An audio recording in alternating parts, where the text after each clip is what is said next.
YouTube start ಮಾಡಬೇಕು ಅಂದ್ಕೊಂಡಿದ್ದು ಅದೇ ನನ್ನ ಬಿಸ್ನೆಸ್ಸಿಂದ ಸಣ್ಣ ಪುಟ್ಟ ಗ್ಯಾಜೆಟ್ಸ್ ಪರ್ಚೇಸ್ ಮಾಡ್ತಿದ್ನಲ್ಲ ಅಲ್ಲಿಂದನೇ ಸ್ಟಾರ್ಟ್ ಮಾಡಿದ್ದು. ಕ್ಯಾಮ್ರಾ ಅಲ್ಲಿರುತ್ತೆ, ಅವ್ರು ಇದಾರಲ್ಲ ಅಷ್ಟು ದೂರ ಇರುತ್ತೆ. ಕನ್ನಡದಲ್ಲಿ ಫಸ್ಟ್ 8K ವಿಡಿಯೋ ಅಪ್ಲೋಡ್ ಮಾಡಿದ್ದು ನಾನೇ. 8K ವಿಡಿಯೋ ಅದ್ರ ಮೇಲೇ ತುಂಬ ಕೆಲಸ ಮಾಡ್ತಾ ಇದ್ದಾರೆ ಹುಡುಗರು. ಒಂದು ಚಿಕ್ಕ ಶಾರ್ಟ್ 1.5 ನಿಮಿಷದ ನೀವೇನು ನೋಡ್ತೀರಾ ರೀಲು, ಅದೇ 30 GB ಬರುತ್ತೆ. ನಾವು ರೆಕಾರ್ಡ್ ಮಾಡೋದು, ಎಡಿಟ್ ಮಾಡೋದು ಇವಾಗಲೂ ನನಗೆ ಮತ್ತು ನನ್ನ ತಮ್ಮನಿಗೆ ಮೈಕ್ ಸ್ವಿಚ್ ಮಾಡಬೇಕಾದ್ರೆ ಸೌಂಡ್ಸ್ ಬರ್ತಿತ್ತು, ತುಂಬ ಡಿಸ್ಟರ್ಬೆನ್ಸ್ ಆಗೋದು. ಮುಗೀತು ರೂಮು. ನನ್ನ ಕೈ ಹಿಂಗೆ ಮಾಡಿದ್ರೆ ರೂಮ್ ಮುಗೀತು.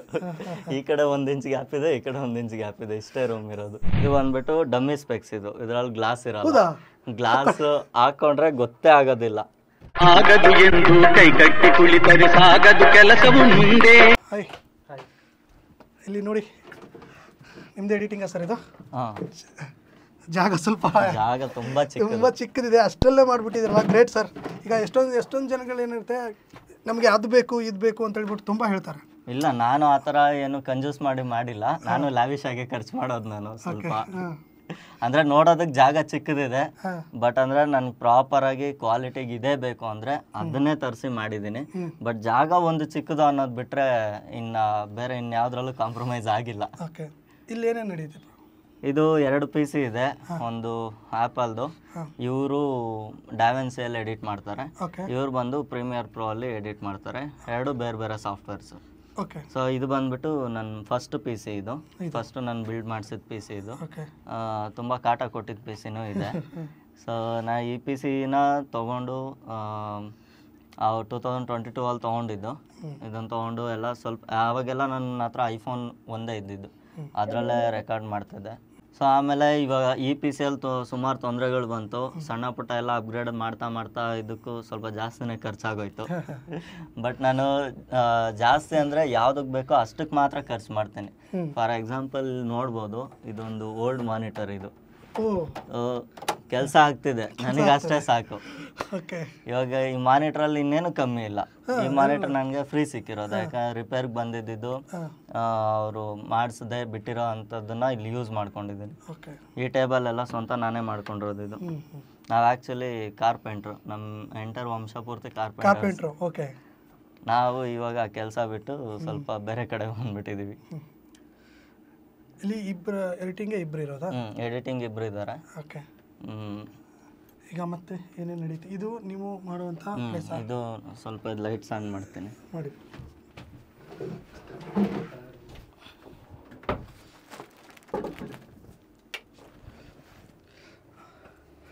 ನೋಡಿ, ಕುತ್ಕೊಂಬಿಡಿ.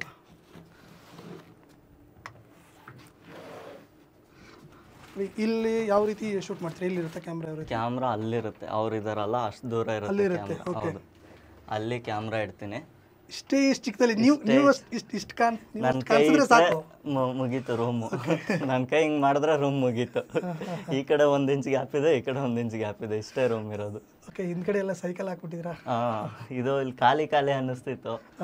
ಎಲ್ಲ ಅವ್ರದ್ದು ಕ್ರೆಡಿಟ್, ಅವರು ಸಿನಿಮಾಟೋಗ್ರಫಿ ಮಾಡಿದ್ದಾರೆ ಎಲ್ಲ ಕಂಪ್ಲೀಟ್. ಇದು ಈ ಥರ ಇರಲಿಲ್ಲ. ಲಾಸ್ಟ್ ನೀವೊಂದು 20 days ಬಿಫೋರ್ ನೋಡಿದ್ರೆ ಸ್ಟುಡಿಯೋ ಈ ಥರ ಇರಲಿಲ್ಲ. ನಾನು ಎಲ್ಲ ಫುಲ್ಲು ಬ್ಲೂ ವಾಲ್ ಮಾಡಿದ್ದು ಲುಕ್ ಬರುತ್ತೆ ಅಂದ್ಕೊಂಡು. ಬಟ್ ಇವಾಗ ಎಲ್ಲ ಕಂಪ್ಲೀಟ್ ಲುಕ್ ಚೇಂಜು, ಎಲ್ಲ ಜುಗಾಡ್ ಮಾಡಿರೋದೆ. ಇದು ಲೈಟ್ ಆಗಿರ್ಬೋದು. ಇದು ಬಂದ್ಬಿಟ್ಟು ವಾಲ್ ಅಲ್ಲ, ಇದು ಬರೀ ಬಟ್ಟೆ ಅಷ್ಟೇ, ಕ್ಲಾತ್. ಅದು ನೋಡಿ ಎಷ್ಟು ನೀಟಾಗಿ ಹೆಂಗೆ ಕಾಣಿಸ್ತಾ ಇದೆ ಅಂದರೆ ಬ್ರೋ, ಈ ಥರ ಇದೆ ಅಂತ ಇನ್ನೊಂದು ಹೇಳ್ಬೇಕು ಅಂದ್ರೆ ಜನಕ್ಕೆ ಗೊತ್ತಾಗಲ್ಲ. ಇದು ಬಂದ್ಬಿಟ್ಟು ಡಮ್ಮಿ ಸ್ಪೆಕ್ಸ್. ಇದ್ರಲ್ಲಿ ಗ್ಲಾಸ್ ಇರಲ್ಲ. ಗ್ಲಾಸ್ ಹಾಕೊಂಡ್ರೆ ಗೊತ್ತೇ ಆಗೋದಿಲ್ಲ. ನೀವು ಎಷ್ಟು ಹತ್ರದಿಂದನಾದ್ರೂ ನೋಡಿ, ಎಲ್ಲಿಂದನಾದ್ರೂ ನೋಡಿ, ಗ್ಲಾಸ್ ಇದೆ ಅಂತಾನೆ ಅನ್ಸುತ್ತೆ. ಅಂದ್ರೆ ಶಾಡೋ ತರ ಏನು ಬೀಳಲ್ಲ. ಇದು ಗ್ಲಾಸ್ ತೆಗ್ದಿದ್ದೇನಕ್ಕಂದ್ರೆ ಈ ಲೈಟ್ ಅದು ರಿಫ್ಲೆಕ್ಷನ್ ಅರ್ಧ ಕಣ್ಣು ಕವರ್ ಆಗುತ್ತೆ. ಅದು ನೋಡೋದಕ್ಕೆ ಸ್ವಲ್ಪ ಚೆನ್ನಾಗಿರೋದಿಲ್ಲ ಅಂತ. ಇದು ಒರಿಜಿನಲ್ ಜಿಗಾಡ. ಇಲ್ಲಿ ಲೈಟ್ ಬೇರೆ ಕಡೆ ಪ್ಲೇಸ್ ಮಾಡಿದ್ರೆ ಸರಿ ಬರುತ್ತೆ, ಬಟ್ ಒಂದೊಂದ್ಸರಿ ಹಿಂಗೆ ತಿರುಗ್ದಾಗ್ಲಾದ್ರೂ ಅದು ಶಾಡೋ ಕಾಣಿಸುತ್ತೆ. ಇವಾಗ ಹೆಂಗಿದ್ರು ನೋಡೋರ್ಗೆ ಏನಿದು ಕಣ್ಮೇಲೆ ಹಿಂಗೆ ಬಂತಲ್ಲ ಅಂತ ಒಂದು ಡೌಟ್ ಕ್ರಿಯೇಟ್ ಆಗೋದಿಲ್ಲ. ಅಂದರೆ ಇದೇ ನಿಮ್ಮ ಒರಿಜಿನಲ್? ಹೌದು, ಇಷ್ಟೇ. ಇಲ್ಲಿ ನೋಡ್ತಾ ಇರ್ಬೋದು. ಇದೇನು ಬ್ರೋ, ಇದು ಯಾವ ರೀತಿ? ಇದು ಲೈಟ್, ಇದು ಗೋಡಕ್ಸ್ದು. ಬಂದ್ಬಿಟ್ಟು ಸ್ವಲ್ಪ ಪ್ರೊಫೆಷನಲ್ ಫೋಟೋಗ್ರಫಿಗೆ ಅದಕ್ಕೆಲ್ಲ ಯೂಸ್ ಮಾಡೋ ಲೈಟು. ಸ್ಟಾರ್ಟಿಂಗ್ ನಾನು ಇದು ಯೂಸ್ ಮಾಡ್ತಿರ್ಲಿಲ್ಲ, ನಾರ್ಮಲ್ ಮೊಬೈಲ್ ಫ್ಲ್ಯಾಶ್ ಲೈಟಲ್ಲೇ ಮಾಡ್ತಾ ಇದ್ದಿದ್ದು. ಓಕೆ. ಇವಾಗ ಸ್ವಲ್ಪ ಚೆನ್ನಾಗಿ ಲುಕ್ ಬರಲಿ ಅಂದ್ಬಿಟ್ಟು ಅದನ್ನೆಲ್ಲ ಅಪ್ಗ್ರೇಡ್ ಮಾಡಿದ್ದು. ಓಕೆ.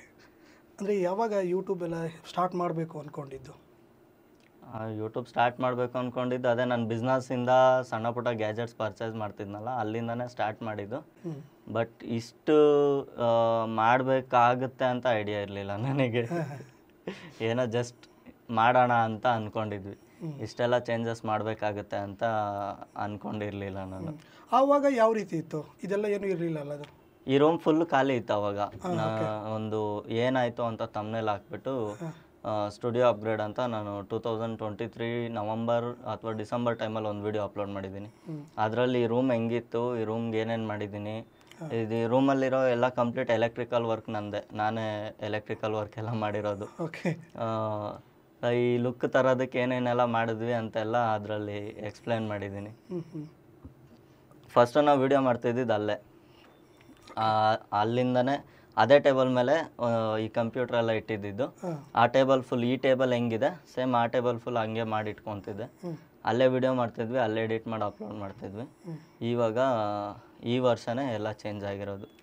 ಅವಾಗ ನೀವು ಒಬ್ಬರೇ, ನಿಮ್ಮ ತಮ್ಮ ಸಪೋರ್ಟ್ಗಿದ್ರು? ಹೌದು, ನೀವಿಬ್ಬರು ಸೇರಿಬಿಟ್ಟು ಸ್ಟಾರ್ಟ್ ಮಾಡಿದ್ದು? ಹೌದು. ಓಕೆ. ಇವಾಗ ನೆಕ್ಸ್ಟ್ ಬಂದರೆ ಗ್ಯಾಜೆಟ್ಗಳ ಬಗ್ಗೆ ತಿಳಿಸ್ತಾ ಇದ್ರಿ. ಗ್ಯಾಜೆಟ್ಗಳು ಸ್ಟಾರ್ಟಿಂಗ್ ಯಾವ್ದು ತೊಗೊಂಡ್ರಿ, ಎಷ್ಟು ಕೊಟ್ರಿ, ಏನೇನು ಸಮಾಚಾರ? ಗ್ಯಾಜೆಟ್ಸ್ ಅಂದರೆ ನನ್ನ ಹತ್ರ ಒಂದು ಯೂಟ್ಯೂಬ್ಗೆ ಅಂತಲೇ ಒಂದು ಲ್ಯಾಪ್ಟಾಪ್ ತೊಗೊಂಡೆ ಫಸ್ಟು. 2021 ಟೈಮಲ್ಲಿ ಅನಿಸುತ್ತೆ, ಡಿಸೆಂಬರಲ್ಲೇ. ನಾನು ಏನು ದೊಡ್ಡದು ಪರ್ಚೇಸ್ ಮಾಡಿದ್ರು ಡಿಸೆಂಬರ್ ಟೈಮಲ್ಲೇ ಆಗೋದದು. ಅದೇನೋ ಗೊತ್ತಿಲ್ಲ, ನ್ಯೂ ಇಯರ್ವರೆಗೂ ತಡೆಯೋಕ್ಕಾಗಲ್ಲ. ನ್ಯೂ ಇಯರ್ಗೆ ಅಪ್ಗ್ರೇಡ್ ತರೋಣ ಅಂದರೆ ಡಿಸೆಂಬರ್ 25ನೇ ತಾರೀಕು ಒಳಗಡೆ ಏನಾದರೂ ಒಂದು ಪರ್ಚೇಸ್ ಮಾಡ್ತೀನಿ. ಆ ಥರನೇ ಒಂದು ಲ್ಯಾಪ್ಟಾಪ್ ಬಂತು 2020 ಡಿಸೆಂಬರಲ್ಲಿ. ಆ ಲ್ಯಾಪ್ಟಾಪಿಂದನೇ ಯೂಟ್ಯೂಬ್ ಸ್ಟಾರ್ಟ್ ಮಾಡಿದ್ದು. ಫಸ್ಟ್ ನಾನು ಮೊಬೈಲಲ್ಲಿ ಎಡಿಟ್ ಮಾಡ್ತಿದ್ದೆ, ಆ ಚಾನಲ್ಸ್ ಎಲ್ಲ ಹ್ಯಾಕ್ ಆಗಿ ಹೋಯಿತು. ಆಮೇಲೆ ಲ್ಯಾಪ್ಟಾಪ್ ತೊಗೊಂಡೆ. ಲ್ಯಾಪ್ಟಾಪ್ ಆದಮೇಲೆ ಒಂದೂವರೆ ವರ್ಷ ಗ್ಯಾಪ್ ಬಿಟ್ಟು PC ಮಾಡಿಸ್ದೆ. ಹಂಗೆ ಮಾಡ್ಕೊತ ಬಂದಿದ್ದು. ಬಟ್ ನಾನು ಪ್ರಾಪರ್ ಟೆಕ್ಗೆ ಅಂತ ಬಂದಮೇಲೆ ನಾನು ಜಾಸ್ತಿ ಇನ್ವೆಸ್ಟ್ಮೆಂಟ್ ಮಾಡಿದ್ದು.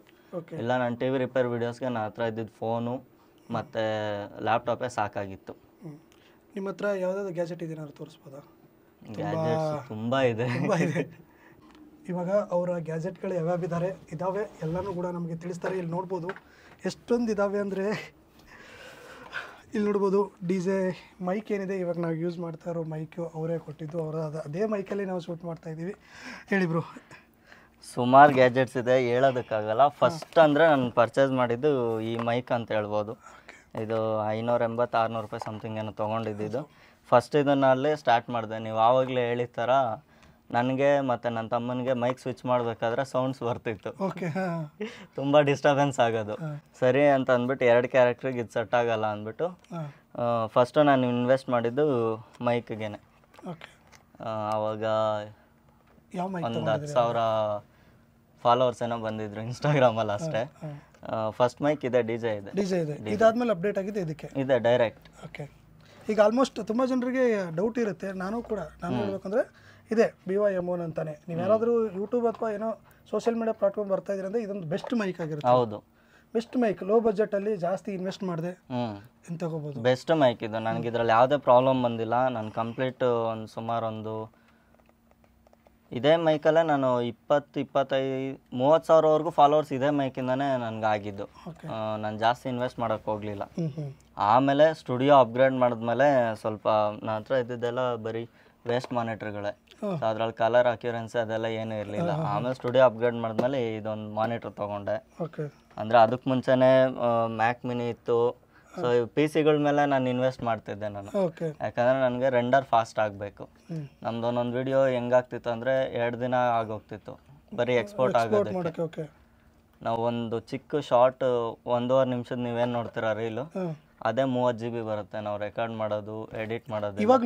ಇವಾಗಲೂ 1.5 ನಿಮಿಷದ ವಿಡಿಯೋ ಅಂದರೆ ರೀಲ್ಸ್ಗೆ 30 GB ಬರುತ್ತೆ. ನೀವು ಇದು ಸ್ಟುಡಿಯೋ ಟೂರ್ ಅಂತ ಏನು ನೋಡಿದ್ದೀರಾ? ಎಷ್ಟಾಗಿತ್ತು ಎಷ್ಟು ಅದು ಸ್ಟುಡಿಯೋ ಟೂರ್ದು? 180 GB ವರೆಗೂ ರೆಕಾರ್ಡ್ ಆಗಿದೆ ಅದು. ಅದೆಲ್ಲ ಎಕ್ಸ್ಪೋರ್ಟ್ ಮಾಡ್ಕೊಂಡು ಎಡಿಟ್ ಮಾಡೋಕೆ ಅದೇ ನಾನು ಯಾವುದು ಫುಟೇಜಸ್ ವೇಸ್ಟ್ ಮಾಡೋದಿಲ್ಲ, ಎಲ್ಲ ಸ್ಟೋರ್ ಮಾಡಿಟ್ಟಿರ್ತೀನಿ. ಸಿಂಗಲ್ ಅಲ್ಲ, ಡಬಲ್ ಸ್ಟೋರ್ ಮಾಡಿಟ್ಟಿರ್ತೀನಿ. ಅಂದರೆ ನಿಮ್ಮ ಹಳೆ ವಿಡಿಯೋಸ್ಗಳು ಎಲ್ಲಾನು ಸೇವ್ ಆಗಿದೆ? ಎಲ್ಲ ಇದೆ. ಓಕೆ. ನಾನು ಸ್ಟಾರ್ಟ್ ಮಾಡಿದಾಗ್ಲಿಂದನೂ ಏನೇನು ವಿಡಿಯೋಸ್ ಇದೆ ಎಲ್ಲ ಎರಡೆರಡು ಬ್ಯಾಕಪ್ ಇದೆ. ಅದಕ್ಕೆ ಅಂತಾನೆ ಬರೀ ಹಾರ್ಡ್ ಡಿಸ್ಕ್ಗಳಿಗೇನೆ 1 ಲಕ್ಷ ರೂಪಾಯಿ ಮೇಲೆ ಸ್ಪೆಂಡ್ ಮಾಡಿದ್ದೀನಿ. ಹಾರ್ಡ್ ಡಿಸ್ಕ್ಗಳಿಗೆ. ಓಕೆ. ಈ ಗ್ಯಾಜೆಟ್ಗಳೆಲ್ಲ ಇದು ಎಷ್ಟು ವರ್ತ್ ಆಗ್ಬೋದು ಗ್ಯಾಜೆಟ್ಗಳೆಲ್ಲ ಸರಿ?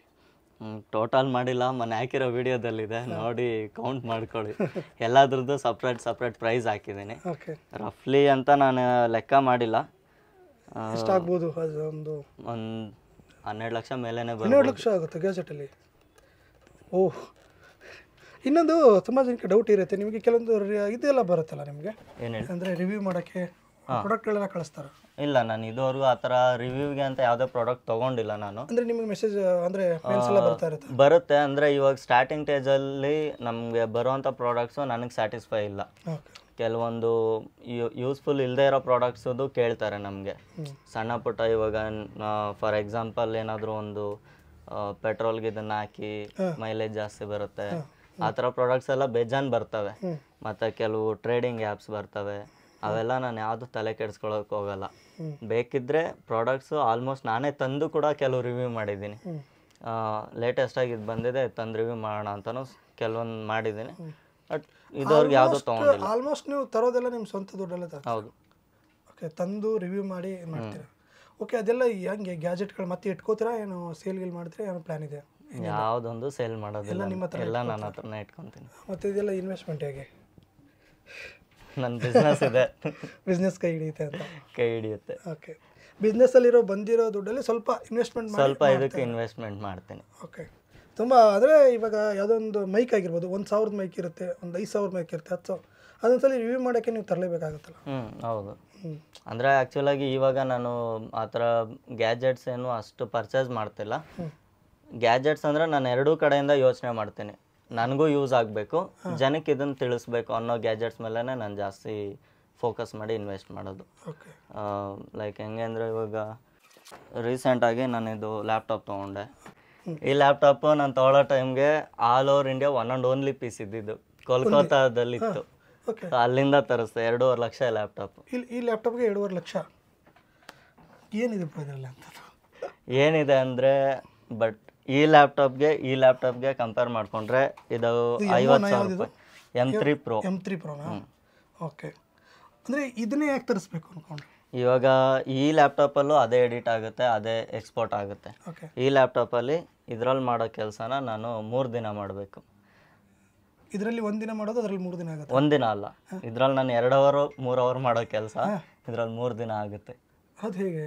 ಅಂದರೆ ಇದರಲ್ಲಿರೋ ಪ್ರೊಸೆಸರ್ ಚೆನ್ನಾಗಿದೆ, ಸ್ಪೀಡಾಗಿ ವರ್ಕ್ ಆಗುತ್ತೆ. ನಾವು ಎಡಿಟ್ ಮಾಡಿದ್ದು ಎಕ್ಸ್ಪೋರ್ಟ್ ಮಾಡೋದಕ್ಕೂ ಇದರಲ್ಲಿ ತುಂಬ ಟೈಮ್ ಹಿಡಿಯುತ್ತೆ. ಇದು ಬೇಗ ಪಟ್ ಅಂತ ಎಕ್ಸ್ಪೋರ್ಟ್ ಆಗಿಬಿಡುತ್ತೆ. ನಿಮಗೆ ಇನ್ನೂ ಎಲ್ಲೂ ಪಬ್ಲಿಕ್ಕಾಗಿ ಹೇಳಿಲ್ಲ, ಎಂಟೈರ್ ಕನ್ನಡದಲ್ಲಿ ಫಸ್ಟ್ 8K ವಿಡಿಯೋ ಅಪ್ಲೋಡ್ ಮಾಡಿದ್ದು ನಾನೇ. 8K ವಿಡಿಯೋ, ಅದ್ರ ಮೇಲೇ ತುಂಬ ಕೆಲಸ ಮಾಡ್ತಾ ಇದ್ದಾರೆ ಹುಡುಗರು. ಪ್ರತಿ ವಿಡಿಯೋನು 8Kಲ್ಲಿ ಕೊಡಬೇಕು ಅಂತ.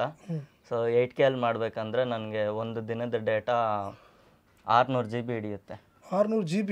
600 GB ಎಕ್ಸ್ಪೋರ್ಟ್ ಮಾಡಿರೋ ಫೈಲೇ ನನಗೆ 258 GB ಬಂದಿತ್ತು. ಒಂದು ಲಾಸ್ಟ್ ಮಂತಲ್ಲಿ ಒಂದು ಅಪ್ಲೋಡ್ ಮಾಡಿದ್ದೀನಿ 8K video. Best T V ಯಾವ್ದು ತೊಗೊಬೋದು ಅಂದ್ಬಿಟ್ಟು. ಸೊ ಅದ್ರದ್ದು ಎಕ್ಸ್ಪೋರ್ಟ್ ಆಗಿರೋ ಫೈಲ್ ಜಾಸ್ತಿ ಆಯಿತು, ಸ್ಟೋರ್ ಮಾಡಿ ಇಡೋದಕ್ಕೆ ಆಗೋದಿಲ್ಲ ಅಷ್ಟು.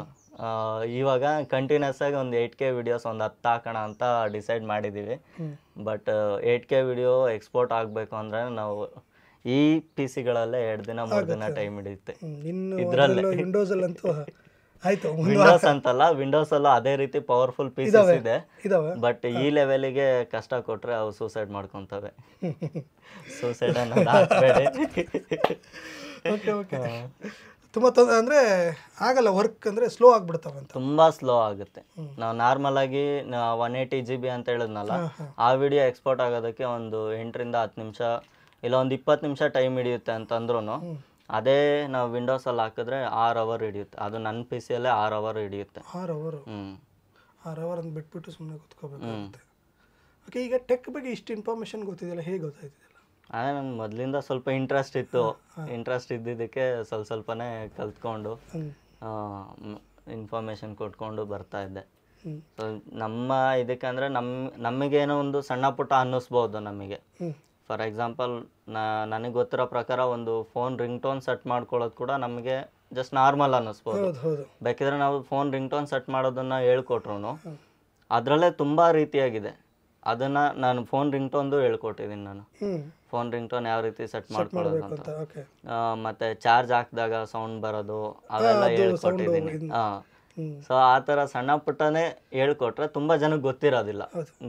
ಯುನೀಕ್ ಆಗಿರುತ್ತೆ, ಡಿಫ್ರೆಂಟ್ ಆಗಿರುತ್ತೆ. ಗೊತ್ತಿರೋದಕ್ಕೆ ಗೊತ್ತಿಲ್ಲದೆ ಇರೋರಿಗೆ ತಿಳಿಸ್ಕೊಡ್ತೀವಿ. ಓಕೆ ಓಕೆ ಆಗದು ಎಂದು ಕೈ ಕಟ್ಟಿ ಕುಳಿತರೆ ಸಾಗದು ಕೆಲಸವು ಮುಂದೆ.